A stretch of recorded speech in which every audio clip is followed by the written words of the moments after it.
Hello दोस्तों, आप सभी को बहुत बहुत हार्दिक स्वागत करता हूं अपने यूट्यूब चैनल सुपर 30 में।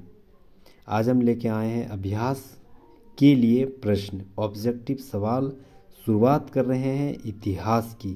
तो इतिहास की सबसे प्राचीनतम जो सब्जेक्ट है सिंधु घाटी सभ्यता और पाषाण काल, उसी से रिलेटेड हम ऑब्जेक्टिव सवाल लेके आए हैं। लगभग 50 सवाल है, अंत तक जरूर बने रहिएगा। ये से सवाल सभी कॉम्पिटिटिव एग्ज़ाम के लिए आपको बेनिफिट मिलेगा। तो सबसे पहला सवाल है,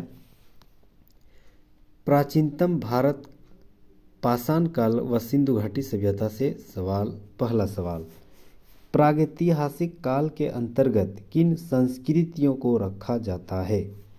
तो प्रागैतिहासिक काल के अंतर्गत किन संस्कृति को रखा गया है? तो प्रागैतिहासिक काल में पाषाण संस्कृति को रखा गया है। ऑप्शन नंबर सी आपका राइट आंसर हो जाएगा। सवाल नंबर 2, सवाल है, मानव सभ्यता के विकास की प्रथम अवस्था कौन थी? तो मानव सभ्यता का प्रथम अवस्था क्या था? शिकारी अवस्था। हम लोग बचपन से पढ़ चुके हैं, शिकारी अवस्था थी बचपन में शुरुआत से। तीसरा सवाल, प्रागैतिहासिक काल के उपकरण एवं हथियार किससे बनाए जाते थे? बहुत अच्छा उम्दा सवाल है। तो किससे बनाए जाते थे? हमें पता है कि पहले धातु ना होकर पत्थर से बनाया जाता था उपकरण, और हल खुदाई या किसी पर वार करना सारे पत्थर के नुकीले बना करके हथियार का रूप बनाता था और अपना जीविका उपार्जन करता था। ऑप्शन नंबर डी आपका राइट आंसर हो जाएगा। अगला सवाल, प्राचीन मानव ने सर्वप्रथम किस पशु को पालतू बनाया? ये सवाल बहुत ज़्यादा पूछा जाता है। तो किस पशु को पालतू बनाया? कुत्ता को बनाया है। किस पशु को? कुत्ता को। Option number B right answer हो जाएगा। अगला सवाल, मानव ने आग का प्रयोग सर्वप्रथम किस युग में किया था? तो मानव ने आग का प्रयोग सर्वप्रथम नवपाषाण काल में किया था, नवपाषाण युग में किया था। ठीक है, आग की खोज सबसे पहले नवपाषाण काल में किया था। अगला सवाल है, मानव ने कृषि कार्य किस युग से शुरू किया है? तो मानव ने कृषि कार्य नवपाषाण काल से ही शुरू हुआ है। कृषि काल, नव मतलब नया, और नया चीज से ही शुरुआत हुआ है, आग भी और कृषि। Option number C right answer हो जाएगा। अगला सवाल, मानव द्वारा सर्वप्रथम किस धातु का प्रयोग किया गया है? तो मानव द्वारा सबसे पहले तांबा का यूज किया गया था। किसका? तांबा का। Option number B right answer हो जाएगा। अगला सवाल देखते हैं कि मानव ने सर्वप्रथम किस फसल का प्रयोग किया था? तो मानव ने सर्वप्रथम जौ, ठीक है, किसका यूज किया था? जौ। Option number A right answer हो जाएगा। अगला सवाल, नवपाषाण युग में चावल की खेती का प्राचीनतम साक्ष्य कहाँ से मिला है? तो नवपाषाण काल में चावल की खेती का साक्ष्य कोलडेहवा से मिला है। कहाँ से मिला है? कोलडेहवा से मिला है। Option number B right answer हो जाएगा। अगला सवाल, सिंधु घाटी सभ्यता किस काल की सभ्यता मानी जाती है? तो सिंधु घाटी सभ्यता आपकी कांस्य युगीन सभ्यता है। कांस्य युगीन सभ्यता। Option number C right answer हो जाएगा। नेक्स्ट सवाल देखते हैं, हड़प्पा की खुदाई सर्वप्रथम कब हुई? तो हड़प्पा की खुदाई सर्वप्रथम 1921 में हुई थी। 1921 में। Option number D. अगला सवाल है कि निम्नलिखित में से किस स्थल को मृतकों का टीला कहा जाता है? तो ऑप्शन नंबर सी मृतकों का टीला यानी मोहनजोदड़ो। नेक्स्ट सवाल है, मोहनजोदड़ो के टीले को खोजने का श्रेय किसे दिया है? मोहनजोदड़ो के खोज मतलब किसके द्वारा खोदा गया था? ठीक है, तो आपका राइट आंसर हो जाएगा Rakhaldas Banerjee. Option number A right answer हो जाएगा। नेक्स्ट सवाल देखते हैं कि हड़प्पा सभ्यता में विशाल स्नानागार का साक्ष्य कहाँ से प्राप्त हुआ है? तो विशाल स्नानागार की साक्ष्य मोहनजोदड़ो से प्राप्त हुआ है। कहाँ से? मोहनजोदड़ो से। नेक्स्ट सवाल है, मिलान है। मिलान की कौन सी शहर कौन सी नदी के किनारे है? ठीक है, मतलब कौन सी शहर नदी के किनारे। यहाँ सवाल है कि कौन सा गलत है। ठीक है, तो यहाँ पर हम लोग निकालेंगे। सबसे पहले हड़प्पा तो रावी नदी के किनारे, ठीक फिक्स है। मोहनजोदड़ो सिंधु नदी के किनारे। अगला है कालीबंगा घग्गर नदी के किनारे राजस्थान में, लेकिन लोथल सतलज नदी के किनारे नहीं। लोथल जबकि गुजरात में है और सतलज कहाँ है? सतलज आपका हिमाचल प्रदेश में है। तो दोनों गलती हो जाएगा, option number D right answer हो जाएगा कि दोनों सुमेलित नहीं है। फिर अगला सवाल देखते हैं। बहुत शानदार सवाल। सिंधु घाटी सभ्यता में गोदीवाड़ा का साक्ष्य कहाँ से मिला? बहुत शानदार सवाल है। गोदीवाड़ा कहाँ से मिला है? गोदी से लोथल। ठीक है, कहाँ मिला है? Option number B right answer हो जाएगा, लोथल। नेक्स्ट सवाल है कि निम्नलिखित में से किस धातु का प्रयोग हड़प्पा के लोग नहीं किया है? तो किस धातु का यूज हड़प्पा वासियों ने नहीं किया है? तो पता चला लोहा का खोज उस टाइम नहीं हुआ था। लोहा का खोज नहीं हुआ था। आदमी सोना चांदी में मार सकता है, लेकिन लोहा यहाँ आंसर होगा। लोहा से परिचित सिंधु घाटी सभ्यता के लोग नहीं थे।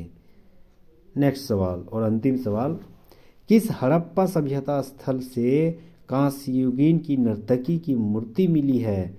तो किस हड़प्पा सभ्यता के किस जगह से मिला हुआ है? तो ऑप्शन नंबर ए मोहनजोदड़ो। कहाँ से मिला है? Option number A right answer हो जाएगा, मोहनजोदड़ो। ठीक है, अब हम लोग आते हैं, पहला चैप्टर खत्म हो गया, दूसरा चैप्टर में आते हैं। इतिहास का दूसरा या तीसरा सवाल है, तीसरा चैप्टर है वैदिक सभ्यता। ठीक है, यहाँ से आते हैं सवाल है कि आर्य भारत में सबसे पहले कहाँ आकर बसा? किस क्षेत्र में आकर बसा? तो किस क्षेत्र में आकर बसा? तो सिंधु घाटी सभ्यता, सिंधु सभ्यता क्षेत्र में ही, उसी आसपास में सप्त सिंधु सभ्यता, मतलब उसके आसपास जो 7 गो नदी है, जैसे झेलम, चिलाब, है ना, उस नदी के आसपास आर्य आकर यहीं पर बस गए थे। अगला सवाल है कि ऋग्वैदिक काल का सर्वाधिक महत्वपूर्ण देवता कौन था?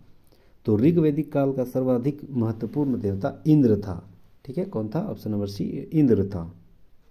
अगला सवाल है कि ऋग्वेद में निम्नलिखित नदियों में सर्वाधिक पवित्र नदी कौन था? तो सर्वाधिक पवित्र नदी आपका सरस्वती था। कौन था? सरस्वती। नेक्स्ट सवाल कि ऋग्वैदिक आर्य किसकी पूजा करते थे? तो ऋग्वैदिक आर्य प्रकृति की पूजा करते थे।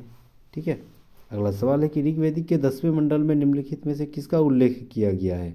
तो ऋग्वेद में 10वें मंडल में शूद्र का उल्लेख किया गया। किसका यूज किया है? शूद्र का। अगला सवाल है कि गायत्री मंत्र का उल्लेख किस वेद में है? तो गायत्री मंत्र का उल्लेख ऋग्वेद में है। सबसे पुराना वेद ऋग्वेद में गायत्री मंत्र का उल्लेख है। नेक्स्ट सवाल है कि ऋग्वैदिक आर्यों की भाषा क्या थी?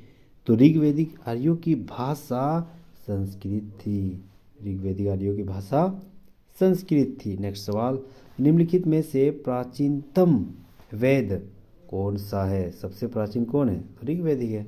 नेक्स्ट सवाल है कि निम्नलिखित में से किस वेद की रचना गद्य एवं पद दोनों में है? तो किस में है? गद्य और पद दोनों यजुर्वेद में है। किस में है? यजुर्वेद में है। नेक्स्ट सवाल है कि ऋग्वैदिक काल में विनिमय के माध्यम में किसका प्रयोग किया जाता था? मतलब वस्तु विनिमय या कुछ और था। ठीक है, तो उस टाइम विनिमय का माध्यम क्या था? गाय था। गाय, मतलब कोई भी सामान लेना है तो आपको गाय लेन देन कर ले तो उस सामान भी आपको लेन देन हो जाएगा। नेक्स्ट सवाल है कि ऋग्वैदिक काल की सबसे प्राचीन राजनीतिक संस्था कौन सी थी?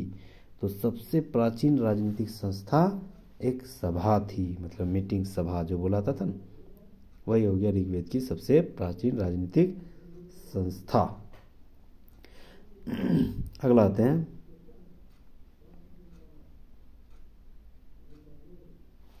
नेक्स्ट सवाल, निम्नलिखित में से कौन सा युग सुमेलित नहीं है? ठीक है, मतलब कौन सी नदी का प्राचीनतम नाम क्या नहीं था? तो जैसे झेलम, झेलम को वितिस्ता नदी कहा गया है, बिल्कुल कहा गया झेलम को वितिस्ता नदी, ये सही है।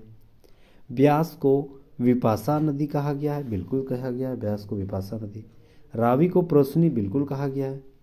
सुखावास्तु को कुंभा, ये नहीं कहा गया, ऐसा नहीं कहीं सुने हो ना, तो ऑप्शन नंबर डी आपका राइट आंसर हो जाएगा, ये गलत है। अगला सवाल, उत्तर वैदिक काल का सर्वाधिक महत्वपूर्ण देवता कौन था? तो उत्तर वैदिक काल में सबसे महत्वपूर्ण देवता प्रजापति था। नेक्स्ट सवाल, उत्तर वैदिक कालों ने किस धातु का खोज हो चुका था? तो उत्तर वैदिक काल में अब तो क्या आ गया था? लोहा आ गया था, इसीलिए खेती भी उपज बढ़ गई थी। तो उत्तर वैदिक काल में लगभग डेवलप कर गया था उत्तर वैदिक काल, तो लोहा आ चुका था। नेक्स्ट सवाल, भारत का आदर्श राष्ट्रीय वाक्य सत्यमेव जयते कहाँ से लिया गया है? ये सवाल बहुत ज़्यादा पूछा गया है अब तक। ऑप्शन नंबर बी, मुंडको उपनिषद, सामवेद का है, मुंडको उपनिषद से लिया गया है भारत का राष्ट्रीय वाक्य सत्यमेव जयते। अब हम लोग आते हैं चौथा और पांचवा पार्ट, इतिहास का चौथा और पांचवा पार्ट, जैन धर्म और बौद्ध धर्म से आते हैं, ठीक है। वह महाजन पद से भी हमारा सवाल रहेगा। इसमें सबसे पहले सवाल है कि जैन धर्म का वास्तविक संस्थापक किसे माना जाता है? तो जैन धर्म का वास्तविक संस्थापक महावीर को माना जाता है। कौन थे? महावीर। नेक्स्ट सवाल है कि जैन के 24वें और अंतिम तीर्थकर कौन थे? तो जैन के 24वें और अंतिम तीर्थकर यही महावीर को माना जाता है। अंतिम थे और 24वें, 24 को टोटल में तीर्थकर थे, तो अंतिम यही थे। ऑप्शन नंबर ए का राइट आंसर हो जाएगा। अगला सवाल है कि पार्श्वनाथ द्वारा प्रतिपादित 4 महाव्रतों में महावीर स्वामी ने कौन सा 5वां व्रत जोड़ा था? ठीक है, तो 4 महाव्रतों में 5वां महाव्रत महावीर स्वामी ने जोड़ा था, तो कौन सा जोड़ा था? ब्रह्मचर्य। कौन सा जोड़ा था? ब्रह्मचर्य। Option number B right answer हो जाएगा। नेक्स्ट सवाल है कि जैन धर्म में त्रिरत्न है, तो त्रिरत्न का क्या मतलब हो गया? एक सम्यक दर्शन, सम्यक चरित्र और सम्यक ज्ञान, तीनों है, मतलब option number D right answer हो जाएगा। अगला सवाल है कि महावीर का जन्म कहाँ हुआ था? तो महावीर का जन्म वैशाली बिहार में हुआ था। कहाँ हुआ था? बिहार में हुआ था। नेक्स्ट सवाल है कि नेक्स्ट सवाल नंबर छिप जाता है, इधर रहने दो। नेक्स्ट सवाल, स्यादवाद किस धर्म के दर्शन का मूल आधार है? तो स्यादवाद जैन धर्म का दर्शन का मूल आधार है। नेक्स्ट सवाल है ये प्रथम जैन संगति कहाँ आयोजित की गई थी? बहुत इंपॉर्टेंट सवाल है। इसे आयोजित 4 संगति हुए थे, उसमें से प्रथम आयोजित संगति कहाँ हुआ था? तो पाटलिपुत्र में हुआ था। आधुनिक पटना बिहार क्षेत्र में पाटलिपुत्र में हुआ था। ठीक है, option number B right answer हो जाएगा। अगला सवाल, महावीर ने किस भाषा में उपदेश दिया था? तो महावीर ने प्राकृतिक भाषा में उपदेश दिया था। नेक्स्ट सवाल है कि महात्मा बुद्ध का जन्म कहाँ हुआ था? तो महात्मा बुद्ध का जन्म कहाँ हुआ था? लुम्बिनी, नेपाल में हुआ था। नेक्स्ट सवाल है